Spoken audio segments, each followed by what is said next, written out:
executed in a painting. It is absolutely gorgeous and obviously done by one of the most masterful painters ever. So I kept looking at it and I was like, oh my god, I actually think I love this painting. I really, really love this painting. Now, if I had to run away with one painting at the National Gallery, it would for sure over the Leonardo drawing, even over the Van Eycks that are one of the most beautiful gems in all of painting history. You know, his self-portrait and the Arnolfini portrait. Even before that, I would take that Rembrandt. Oh my I God. would run away with that Rembrandt. There's no question in my mind. I just think that maybe the Van Eyck is more important than that Rembrandt, but I would just take that Rembrandt. If I have to think of 10 paintings in my mind that are some of the most beautiful paintings ever painted, that to me is one of them. So I couldn't help but say, okay, I absolutely adore that Rembrandt. There's no question about it. But this Rubens, I was like, but damn, this is an incredible painting. I mean, what a gift of humanity Yes. that time is able to lend us these paintings just for a little bit so we can look at them. They're in perfect state. I mean, Rubens' paintings are usually so well executed Oh my that God, yes. they don't suffer like many Titian paintings do because they are technically so adept. I've always said that the reason that they are in such a good shape is that he was just an extremely good painter in the sense that he could solve a painting easily. It wasn't complicated. When you see a Rubens painting, Yeah. there's nothing weird about it. There's nothing strange about Yes. it. It's just absolutely perfect, spot-on Yes. execution. Yes. But it's very, very simple. It's not labored. When you see a Rembrandt even, you're like, oh my god, how the hell did these people paint this? But not with Rubens. You know, it's very easily kind of dissectable, the painting. So for this exercise, I was like, okay, we're going to do Samson and Delilah, which is a wonderful story. Just to contextualize the story a little bit, Samson is one of the judges of Israel. I think he's the last judge. And he was actually, more important than that, he was a Nazarite. So as a Nazarite, he had these extraordinary gifts that were given to him by God when he was born. Because his mother could bear children, so she was actually made this deal that if she followed the Nazarite vows, then her son would have these amazing gifts, and he was born. So he possessed like incredible strength, and he had this amazing ability in physical battle against, obviously, the Philistines. So he was actually, when I describe this form as Herculean, it's because Samson's story actually echoes, not in the sense that he has to fight all these mythical beasts that Hercules had to fight, but Yeah. he, in a sense, is the same figure as Hercules. I mean, so much so that in terms of the iconic imagery that represent both of them, they are represented by them fighting a lion. So, Yeah. in a way, they are the same character. Obviously, they belong to very different histories, but in many ways they are the same. But Hercules' story is much more of a tragedy. And obviously Delilah is very famous for, you know, tricking him. She actually makes a deal with the Philistines, and she tries to extract the information of where Samson's power actually comes. Couldn't cut their hair. The other vows are super weird. They actually couldn't drink wine or anything that would come from the grapes, nothing. And they couldn't be close to corpses or graves. Delilah famously finds out that the power comes from his hair, so she has a servant come in. This guy comes in and he's horrified, but she asks him to cut his hair. And as soon as he loses all his power, then all the Philistines kind of destroys the temple where he's being held, Yeah. along with all the people that are there. So in his last breath, he takes out a ton of Philistines also, and he takes down this temple. So super tragic story, but I just love that this moment of the story has to actually speak about this huge character, this character that's bigger than life, that has actually given in to the power of Delilah. Now, I'm not saying seduction. A lot of art history and a lot of literature has made Delilah to be a woman that uses her sexuality, and because she's used her sexuality, she's many times been portrayed as a prostitute. But she is a very powerful character. She's actually a super powerful female character, and it's just an assumption that people have made throughout history that she had to use sex as the only way to be able to seduce Samson. So Rubens does present her in that sexual way.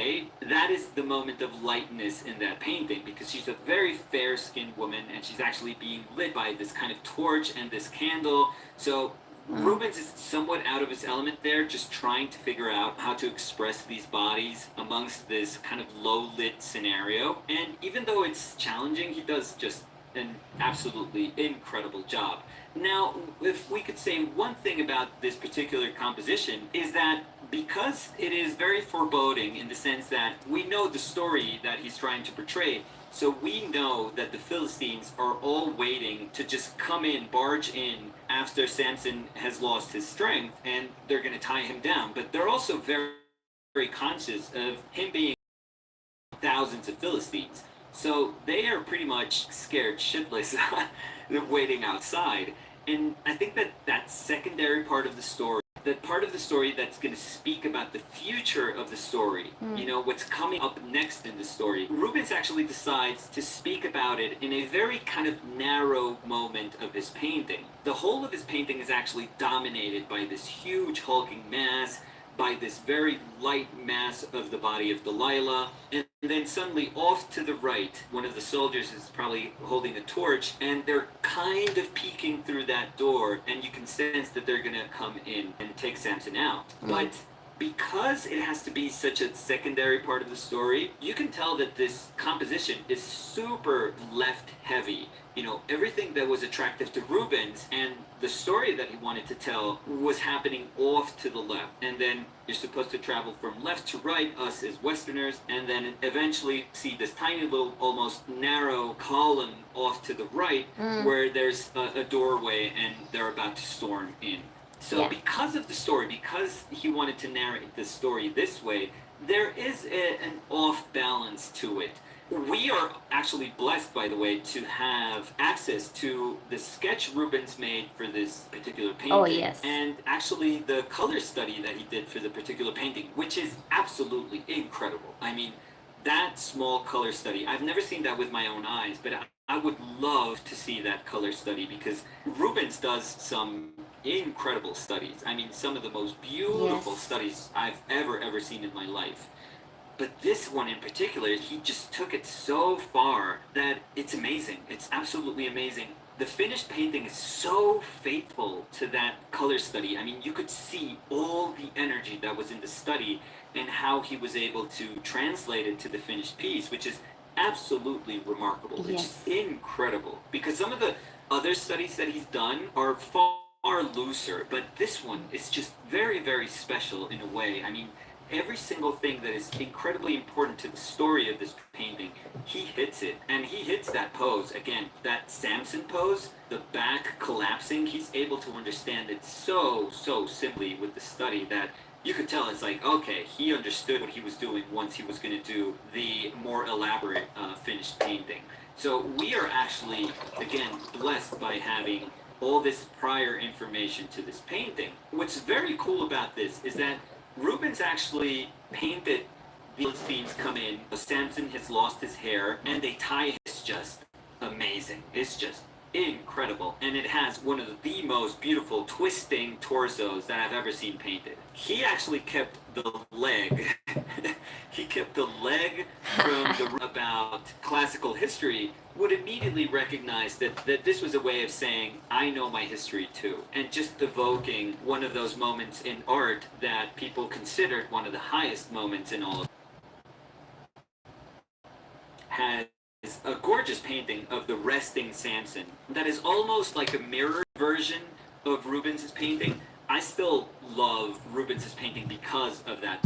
Young, he painted a super weird painting of Samson and Delilah, which is this one, and you can tell that he was young and his interest lied elsewhere. I mean, he was not going to speak about this hulking body, this Hercules type character. He wasn't going to speak about the seductive qualities of Delilah. No. He just needed 4 characters. Samson was not even Samson. He was just a pile of clothes. He was just like a drapery study. But he could care less about the actual story. He just wanted to paint light. So even at that early moment, you could tell that Rembrandt was just 100% interest in light. That was it. And if he could paint all these robes that had beautiful textures, then that's what he wanted to do. The other stuff he just didn't care about. And then eventually Rembrandt does paint something that's very, very rarely painted, a part of the story that's rarely painted, which is the moment that Samson is blinded, which is pretty gruesome. But again, Rembrandt's version is more about being theatrical, so he has all these planes in the image that you kind of traverse, and with Rembrandt, a lot of times, it wouldn't be like Rubens, which was just like spectacle. There was one plane in his image and it was just fireworks. No, Rembrandt was quite theatrical in the sense that he had levels to his paintings and he had stages that you had to traverse, and many times you would have to go from shadow to light back to shadow again. And this is what he does in this particular painting. But again, it's very, very gruesome. It's a very graphic painting almost. These are very different takes on the same subject matter. Obviously, the Flemish ones, Rubens and Van Dyck, they were very close, and Rembrandt's takes couldn't be more different. So it's a wonderful thing that we have the, again, the gift. I always say that we have to be grateful for the chance to be able to see these paintings, but we have the wonderful gift of being able to see how all these masters, these geniuses of painting, tackled the same subject matter. And just to end it on this note, there is also a Rubens sketch, which I tried to find it, but I don't think that's a final painting, where he was actually going to paint the blinding of Samson. But I don't think that painting was ever executed. So all we have is this amazing sketch, amazing composition, but again, to be completely honest, I don't know if he just saw Van Dyck's and he just said, no, I can't compete with that. Rubens was as big as he could be as a painter, but I personally think that in terms of just natural ability, forget it. Forget it. Van Dyck was far more virtuoso than Rubens. Again, this is completely subjective. This is just my take on this, but No, that's what I think. it's So actually maybe he pretty saw Van Dyck's objective. painting and he was like, oh my god, I'm never painting that again. I'll paint some other themes. I'll give him this. I'll give him this win. That was all throughout the Baroque, and just to mention it because I think it's kind of cool that we mention it. There is a 19th century painting also that does a wonderful job at depicting this same story. It's Solomon J. Solomon's Delilah painting. And, oof, I mean, as a painting, in terms of just pure formal execution, just technique, oh my god, this painting, oof, you can't paint better than that. You really can't. In the 19th century, late 19th century, we got some paintings that they are the pinnacle of this natural realist tradition. Everything that started with the most talented painters in the Renaissance actually peaked, in many, many ways with some of the best examples of 19th century paintings. Not to say that 19th century paintings are better than Baroque paintings. I'm not saying that, but I'm saying that with Why not? ability and Why not say that? some of these painters in the 19th century, oh my god, they could paint. I mean, they could paint. And Solomon J. Solomon is just an amazing painter. And this is a super powerful painting.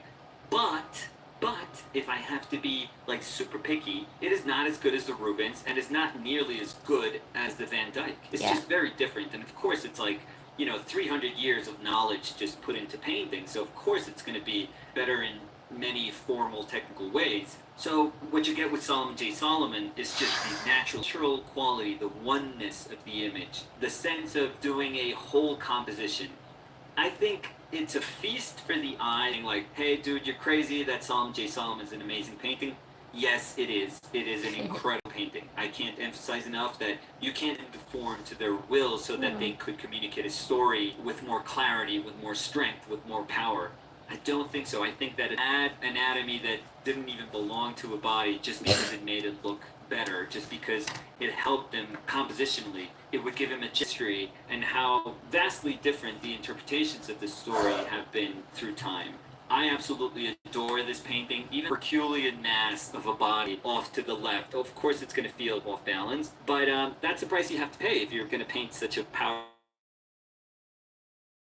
bag for your attention. So it's one of the most beautiful backs I've ever seen in history. One of the most exquisite executions that I've ever seen, because it's just masterful in every single level. These studies, and to study just doesn't mean to copy how somebody painted a painting, but in a way, if it's possible, to just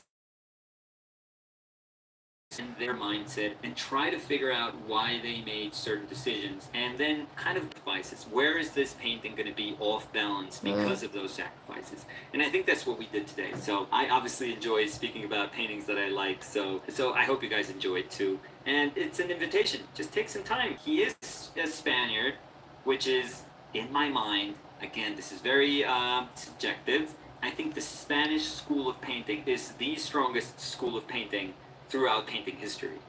So I'm going to say that. The best painter. But We'll see. If it's Ribera.